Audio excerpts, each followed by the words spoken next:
Erin, your local sex therapist, and today I'm bringing you part one in a five-part series about why talking about and during sex can help you have better sex and more of it. And you may feel some awkwardness when talking about sex. You don't know what to say, it's just easier to avoid. And honestly, that's true in that moment. But this sets you up for sex that's not very exciting, kind of blah, may even be stressful in the long run. Most people don't want that, and I don't want that for you. So, in this series, I'm bringing you five talks you can have.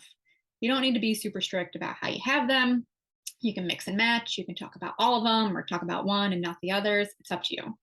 But my hope is that you start having some type of conversation about sex because that is what can ultimately lead you to have better sex. So, today I'm bringing you the health talk, which includes a few things that you may not have thought about and a few that you probably have. Like if it's early in your relationship, this is a good time to talk about birth control and getting tested because safe sex is great sex. And the health talk can be a lot more than that.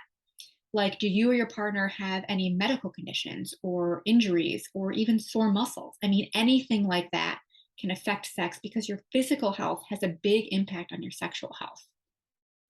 Talk to each other about how you're sleeping.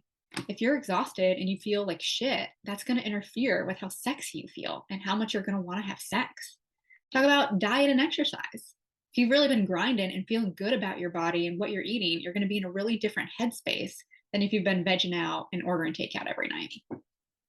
Now, you may feel that some of this isn't super related to sex, but I would challenge that. Everything in your body and all of these systems are connected. And what's important in talking to your partner about these things isn't so that they know your sleep schedule or how much you're exercising or whatever, right?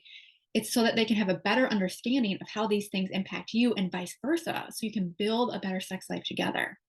For example, you may love going out to dinner together, but after a few drinks and eating a bunch of good food, you don't feel super sexy. Probably not the best time for you to try to have sex. But maybe your partner feels really connected after a date night like that and they want to have sex and seek that out. So here's a disconnect between you two, right? Having a simple conversation about this can save you some stress, but help you have a better understanding of what's going on so you can find a sweet spot for you both. So in the next week, try talking to your partner about some of these things and see what happens, see how it goes. The worst that can happen is maybe you're communicating more, maybe you have a better understanding of each other's health, right? But the best that can happen is syncing you up to have better sex.